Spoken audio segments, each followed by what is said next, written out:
नमस्कार साथियों।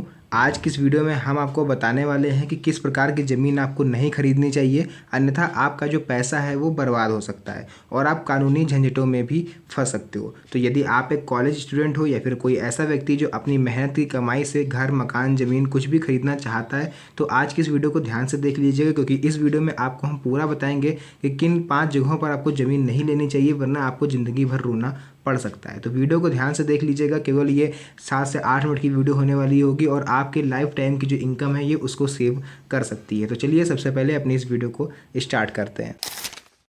तो देखिए, यहाँ पर सबसे पहले हम आपको बताना चाहेंगे कि कौन सी ज़मीन आपको नहीं लेनी चाहिए। उसमें से नंबर 1 पर आती है इनामी या बटाई वाली ज़मीन। देखिए, वीडियो को स्किप करने की गलती मत करिएगा, क्योंकि यहाँ पर आपको बीच में हम कई इंपॉर्टेंट चीज़ें बताएंगे और उसका सॉल्यूशन भी बताएंगे। इनामी या बटाई वाली ज़मीन देखिए कौन सी होती है, ये कौन सी ज़मीन है। देखिए, सरकार जो है वो पिछड़े वर्गों और निम्न वर्ग के लोगों को यह ज़मीन जो है वो देती है, जिनके पास आय का कोई साधन नहीं होता है। इसे पट्टे पर दी गई ज़मीन भी कहा जाता है। तो अगर आप लोग नहीं जानते हो कि पट्टे पर ज़मीन क्या होती है, तो आपको बता दें, किसी वर्ग विशेष को गवर्नमेंट के द्वारा ये चीज़ दी जाती है ताकि वो उस पर अपनी खेती करके जो भी पैसा है वो अपना कमा के अपना जीवन यापन कर सकें। अब बहुत से लोग उसमें खेती कर लेते हैं, बहुत से लोग उसमें अपना घर बना लेते हैं। पट्टा भी होता है 70 साल 80 साल, वो डिपेंड करेगा तो गवर्नमेंट ने कितने दिन के लिए दिया है। तो ऐसे लोग क्या करते हैं कि जब उनका पट्टा पूरा होने वाला होता है, जैसे 60 साल पूरे होने वाले हैं, 50 साल पूरे होने वाले हैं, तो वो अपनी उस ज़मीन को देखिए, उनको पता है कि वो ज़मीन अब गवर्नमेंट उनसे वापस ले लेगी। तो ऐसे में वो लोग क्या करते हैं कि जब तक उनके पास उनका मालिकाना हक रहता है, तब तक वो उस ज़मीन को दूसरे को सेल कर देते हैं, यानी आपको वो बेच देंगे। अब जैसे ही पट्टा खत्म होगा, गवर्नमेंट के जो अधिकारी हैं वो आएंगे और आपसे अपनी ज़मीन वापस मांगेंगे। तो यहाँ पर आपको प्रॉब्लम हो सकती है, आप कानूनी झंझटों में फंस सकते हो। अब भैया आपका जो पैसा है वो डूब सकता है। समस्या क्या है, ऐसी ज़मीन एक निश्चित अवधि तक बेची नहीं जा सकती है, जैसे कि मैंने आपको बताया। और अगर आप इसे खरीदते हो तो आपका पैसा फंस जाएगा। यदि आपने खरीद भी ली है तो वह लेन देन अमान्य होगा। लाभार्थी को भी सीमित अधिकार होते हैं, यानी आपको वो ज़मीन है वो गवर्नमेंट को हर हाल में वापस करनी होगी और आपको एक भी पैसा वापस नहीं दिया जाएगा। तो ऐसी चीज़ें आपको ध्यान से खरीदनी चाहिए। उसका देखिए हम आपको पहचान भी बताएंगे कि कैसे क्या पहचान होती है जो आपको इन सब चीज़ों से दूर रख सकती है, वो भी आगे बताएंगे।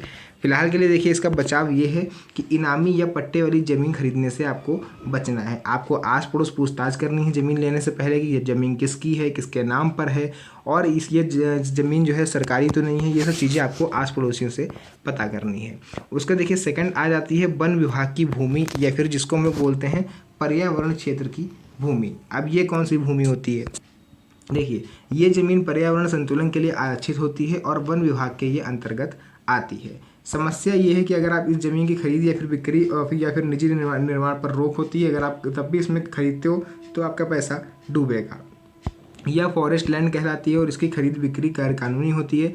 यदि आप ऐसा करते हो तो आप पर भारी जुर्माना लगाया जा सकता है और जेल भी हो सकती है। ये जो भूमि होती हैं, ऐसी भूमि ये वन विभाग की होती हैं, जिस पर ये वन विभाग अपना कुछ भी निर्माण कर सकता है। ये सरकारी ज़मीन होती हैं। तो इसका देखिए, इसका भी बचाव यही है कि वन विभाग की भूमि आपको नहीं खरीदनी है। आपको ज़्यादा घने जंगलों में ज़मीन नहीं खरीदनी है। अगर खरीद भी रहे हैं, किसी की प्लॉटिंग में खरीद रहे हैं, तो उसको अच्छी तरह से वेरीफाई करने के बाद ही आप वहाँ पर अपना पैसा लगाइए। उसके बाद आ जाता है सरकारी चारागाह या फिर तालाब या फिर स्कूल की ज़मीन। देखिए, इसको हम लोग देखिए नजूल की ज़मीन भी बोलते हैं। अब ये होता क्या है ये भी आपको बता देते हैं। यह पंचायत की ज़मीन होती है, जैसे कि स्कूल की ज़मीन हो गई या तालाब की भूमि हो गई। समस्या यह है कि ऐसी ज़मीन पर रहना और उनकी खरीद बिक्री भी अवैध होती है। यह ज़मीन सार्वजनिक उपयोग के लिए होती है, यानी कि पब्लिक सेक्टर के लिए होती है और किसी एक व्यक्ति की नहीं हो सकती। जैसे अगर आप ग्रामीण क्षेत्र के हो तो तालाब हो गया, जैसे कि, तो ये सभी लोगों का होता है, सभी लोग इससे पानी पीते हैं, कपड़े धुलते हैं, जो भी है। स्कूल हो गया, ये सभी का होता है, पब्लिक सेक्टर का होता है, सार्वजनिक सभी लोगों का होता है, किसी एक लोग का नहीं होता है।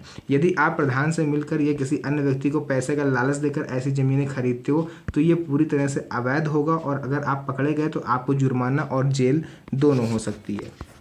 बचाव ये है कि आपको सरकारी चारागाह, तालाब या स्कूल की ज़मीन खरीदने से बचना है। रिकॉर्ड में देखें कि ज़मीन किसके नाम पर दर्ज है। देखिए, मैंने आपको बताया था, मैं आपको बताऊंगा आगे चल के, तो उसका सोल्यूशन केवल इतना है कि जो भी ज़मीन आप खरीदने वाले हैं उसको आप एक बार नगर निगम में जाके वेरीफाई कराइए, जहाँ पर सभी ज़मीन के रिकॉर्ड होते हैं और ज़मीन किसके नाम पर है ये भी रजिस्टर होता है। तो ये चीज़ आपको करनी है। उसका फोर्थ यहाँ पर पॉइंट आ जाता है, देखिए, वक्फ बोर्ड की ज़मीन या धार्मिक संपत्ति। वक्फ संपत्ति जैसे कि मस्जिद, कब्रिस्तान, मदरसे आदि पर वक्फ बोर्ड का मालिकाना हक होता है, जिसको आप नहीं खरीद सकते। अगर आप जैसे मंदिरों का भी होता है, हिंदू धर्म से अगर आप हो तो मंदिरों का हो गया, ठीक है। और जो होते हैं वृद्धाश्रम भी होते हैं जो मंदिरों द्वारा संचालित होते हैं, तो ये सब चीज़ें आपको ध्यान देनी है। यह संपत्ति सिर्फ धार्मिक उद्देश्य के लिए उपयोग में लाई जाती है, किसी व्यक्ति को इसे बेचने या खरीदने का अधिकार नहीं होता है। सुप्रीम कोर्ट भी ये चीज़ कह चुका है कि वक्फ संपत्ति बेची नहीं जा सकती, ठीक है। उसके बाद देखिए इसका जो बचाव है वो भी यही है कि आपको ये ऐसी ज़मीन खरीदने से बचना है। ज़मीन खरीदता हुआ देखिए अब आपको कौन कौन सी सावधानियां बरतनी चाहिए। सबसे पहले आपको क्या करना है, आपको दस्तावेजों की जांच करनी है। अगर आप ज़मीन खरीद रहे हो तो जिस व्यक्ति से खरीद रहे हो, ज़मीन खरीदने से पहले हाल ही के और पुराने दस्तावेज आपको निकलवाने हैं। वकील से सलाह लें, एक वकील से मिलकर दस्तावेजों की जांच कराएं। पहले आपको उनसे जो भी ज़मीन के कागज़ हैं वो लेके अपने वकील से उसको वेरीफाई करवाएं। जब तक वकील उस पर वेरीफाई ना कर दे तब तक आपको वो ज़मीन नहीं खरीदनी है। खसरा नंबर और प्लाट नंबर की जानकारी जो है ये आपको वकील दे सकता है। उसके अलावा देखिए बिना सोचे समझे ज़मीन ना खरीदें, बिना मुआयना करे ज़मीन ना खरीदें, अन्यथा आपके खिलाफ दंडात्मक कार्रवाई भी हो सकती है। तो ये सब प्रोसेस था जो मुझे लगा आप लोगों के साथ शेयर करना जरूरी है। मैंने पूरी डिटेल आपको समझा दी। अगर आप भी चाहते हो कि आपकी जो मेहनत की कमाई है वो एक भी रुपये वेस्ट ना हो, तो आज वीडियो को लाइक करके चैनल को सब्सक्राइब जरूर कर लीजिएगा, क्योंकि मेरे ऐसे चैनल पर आपको जितनी भी वीडियोज़ होती हैं उन सभी की जानकारी सबसे पहले, जितनी भी योजनाएँ होती हैं सबसे पहले आपको जानकारी दी जाती है। तो जो भी चीज़ें थी मैंने पूरा क्लियर बता दिया। वीडियो पसंद आई हो तो वीडियो को लाइक करके चैनल को सब्सक्राइब जरूर करें, क्योंकि ऐसी वीडियोस आपको मेरे चैनल पर मिलती रहती है। तो फिलहाल के लिए आज की इस वीडियो को करते हैं यहीं पर एंड। मिलेंगे आप सभी से नेक्स्ट वीडियो में एक और अच्छी इंटरेस्टिंग मज़ेदार वीडियो के साथ। तब तक के लिए धन्यवाद। जय हिंद।